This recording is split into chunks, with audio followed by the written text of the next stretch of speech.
Welcome to Myeloma 2015. We've just completed the second day of the meeting here in Boston, and I'm joined today by my colleagues, Professor Leif Bergsagel from the Mayo Clinic in Arizona. I'm Keith Stewart. I'm also at that institution, and we have Professor Gareth Morgan from the University of Arkansas Medical Center. And this morning we had two very interesting sessions that we want to talk about. The first really related to the class of drugs we know as immune modulators, thalidomide, lenalidomide, and pomalidomide. And we heard some fascinating science and some clinically relevant information generated from the laboratory. So what did you think of what you heard this morning, Dr. Morgan? So I'm like kind of blown away really by how useful structural biology can be. It's one of those kind of really informative situations where you clone the binding site and crystallize the binding site of these commonly used drugs, thalidomide, pomalidomide, lenalidomide, then learn the exact mechanism of action of how they're mediating their effect. And then by understanding that, we should be able to design new classes of drug which modulate the whole system in a subtly different way and bring about new modes of action, which I think is very informative to everybody. And just for the audience who may not be familiar with this, Dr. Bergsagel, can you just briefly summarize in lay terms what this is all about? Well, sure. I can talk about the first presentation in particular, which was Dr. Ott. And what's been evident in the last few years is that this class of drugs binds to cereblon, and that leads to the degradation of a transcriptional repressor, Icarus. And so he was then asking the question, what does that do to the cell?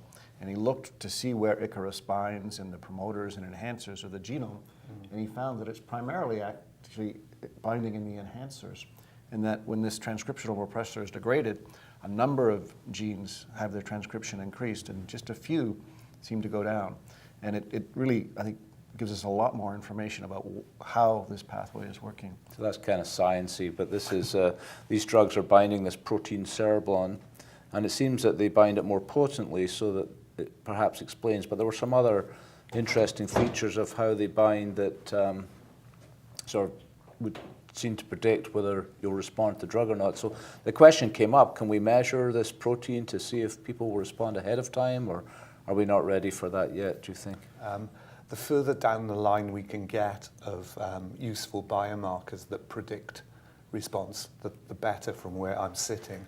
But whether really measuring the level of cereblon is prognostic, how you measure the level of it, indeed, whether you look at the protein, the RNA level, all becomes rather more difficult. So for now, for basic clinical use, I think it's a suck it and see. We know a lot of people respond to these drugs. So in the first instance, I think you would go with the drug.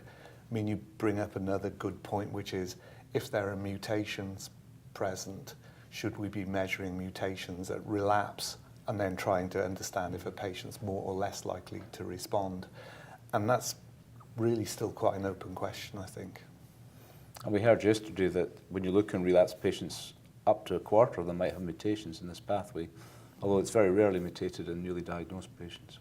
What do you think the clinical implications of this are in terms of working your way through those drugs, or perhaps for future drugs that are being developed?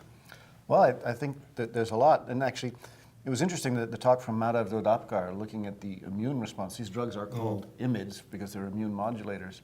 And he showed in the group of patients he studied that the response was correlated with an immune response. So I think we're going to need to look at how these drugs are developed, not only with direct targeting of cereblon, but also within the context of what that does to the host. And we heard that there's attempts to develop new drugs which may capitalize on all this information, that there are already some made by the company Celgene that might go into the clinic fairly soon that target this. I thought Suzanne Lench's talk was an interesting development of where she's been before as well, because... Well, for those of us watching that have no idea who...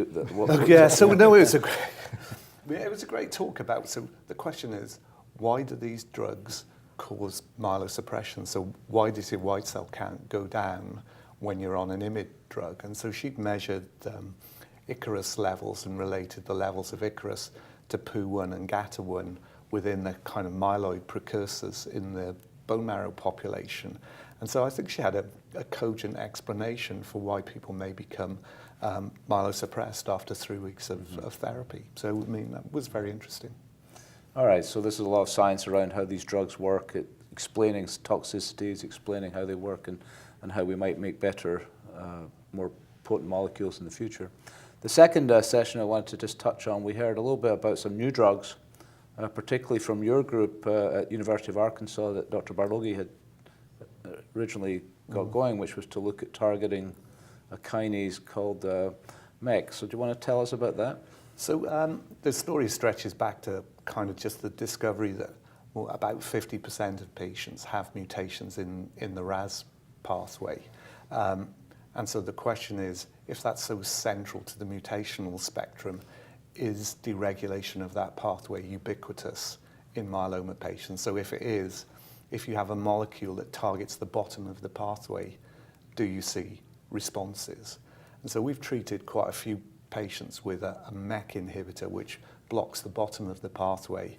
And the interesting and provocative thing is that several patients with single agent exposure obtained very rapid and complete responses.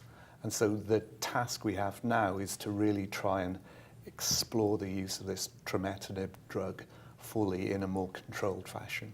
And it sounds like you've already started to do this in some combination therapies too. Yeah, we have a phase 2 study, and then once you can see that you're seeing responses in that controlled fashion, it's very easy or potentially feasible to add additional agents which block other parts of the pathway that prevent paradoxical signaling when you inhibit one side of the pathway. Right. So it should be good, and I think there's a place for this pathway.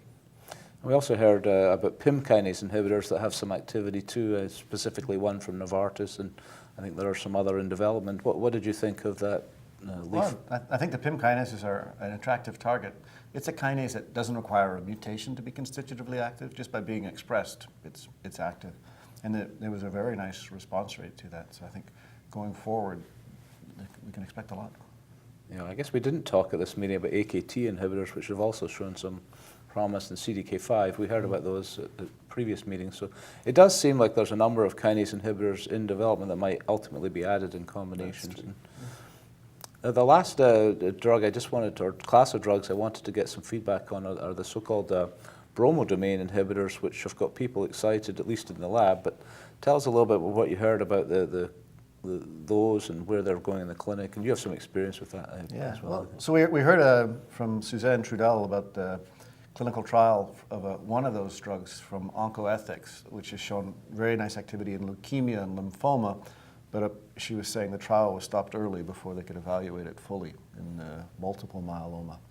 And preclinically, we heard from Konstantin Mitsiadis about more information about how they work and possible mechanisms of resistance, which might inform their further development. So I thought Konstantin made a very good point about the complexity of understanding what these signaling pathways do, dependent upon the genetic background of the cell, because you may have one compound that's kind of leads to a response in one genetic background, but in another genetic background it might breed resistance.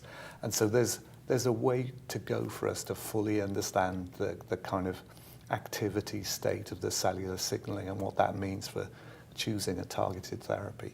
The summary, I think, from this meeting in general has been, as in previous years, just a plethora of new agents coming forward with activity, providing hope for patients. We heard about kinase inhibitors. We understand how the drugs we use are working, or better, how the drugs that we use work. We heard a lot about immuno-oncology that you'll see in some other videos. Putting these things together, I think, is really going to provide hope for our patients. So thank you for joining us.